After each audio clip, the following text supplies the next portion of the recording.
Hello everybody, welcome to my channel. My name is Mindy and I'm a homeschooling mom to 4 kids. Today I'm going to talk to you about my plans for summer homeschooling.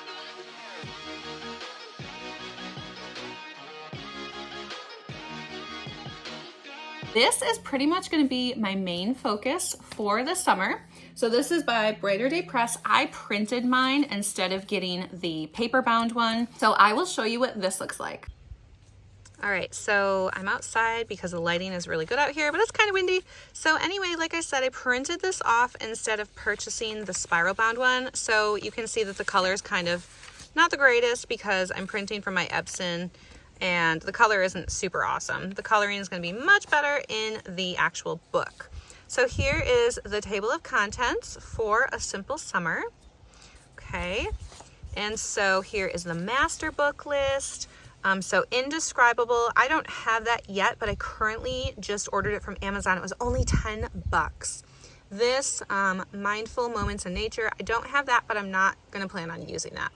So it tells you what each week is, and there's different themes. So week 1 is garden, week 2 is pond, week 3 is coral reef. What I plan to do is just borrow all of these books from our local library system, and then week 4, meadow, nest, and beach. This will be a super fun one. I'm excited about that one. So then this, oh wait, we're continuing, sorry, there's 8 weeks. Sky, and then forest, and then there's some other nature reference books. So then it has a recommended preschool picture book, and there's chapter book recommendations. I don't think I'm going to do any of these. We have read Island of the Blue Dolphins. We're currently reading Little House on the Prairie, so that works out nice.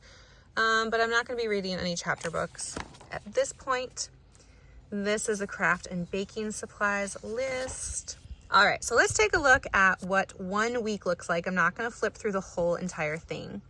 So for week 1, the garden. So every morning you're going to read from the daily devotion Indescribable. Okay, so here are the topics. And then you're going to do the reading from the picture books. So here's all the picture books you're going to read from. Aesop's Fable, it's included in here, and I'll show you that in a second. The activity for the week is wildflower seed bombs, and then the recipe for the week are healthy gummy worms and dirt cups.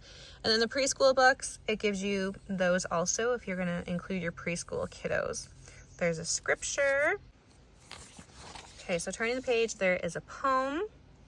A little poem, and then it gives the kids something to do. In the space below, draw a small garden next to the watering can. What would you like to plant in the garden? And then here is the Aesop Fable. Here's the activity. Gives you pictures, everything you need, and the instructions. And then here's the recipe. Again, everything you need, how to do it. And then moving on to week 2. So this just repeats over the course of 8 weeks. There's a poem, activity, Aesop Fable, and a recipe. And then at the very end of this, there are screen-free ideas. So, which I actually think is free on her website or on her Instagram. It's like linked. You can actually get this as a free printable, I believe, but don't hold me to it. Picked up these Brain Quest cards here. And these are super cute because you can just like toss them in your bag or a purse. I have a daughter who will be starting 2nd grade next year. If you've never seen these before, these are super cool. They just have a question for like every subject. Then the answer is on the next page. Comes with 2 decks of cards. So there's one here and then another one in here. My kids are also going to be participating in the summer reading program. We are using materials from The Good and the Beautiful because if you don't know, The Good and the Beautiful every year has free summer reading program where you just sign up and they send you a book for free. You just pay the shipping. It explains their program, and then you can record your books that you've read. It gives you some goals and things like that here.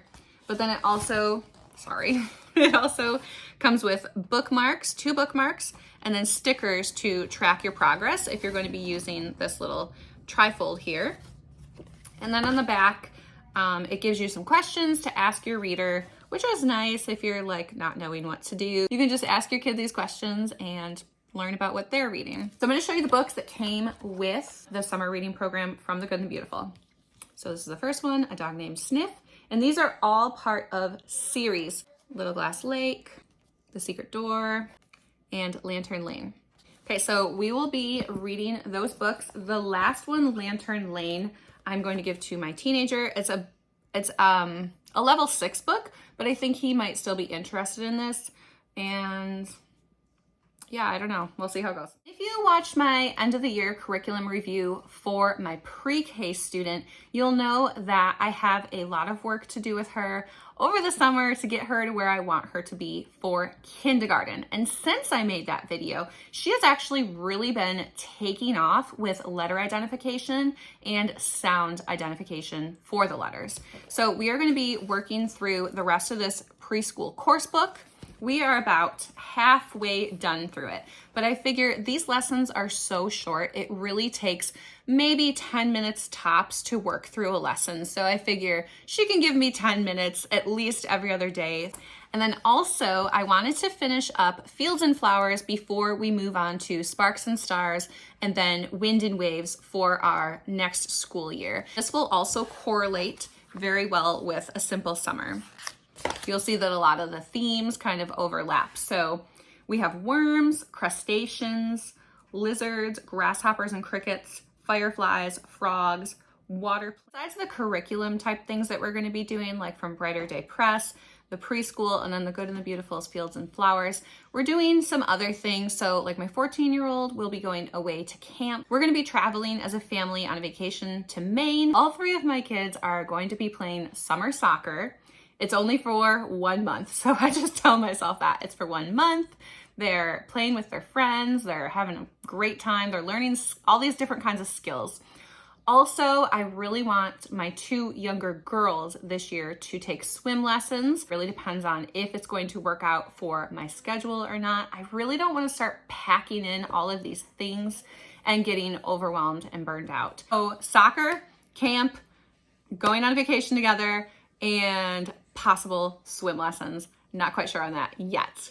So that pretty much is our super simple summer plans for the year. Let me know what you're doing for the summer. I always love hearing everybody's summer plans because we're all unique and different. We all have different family structures.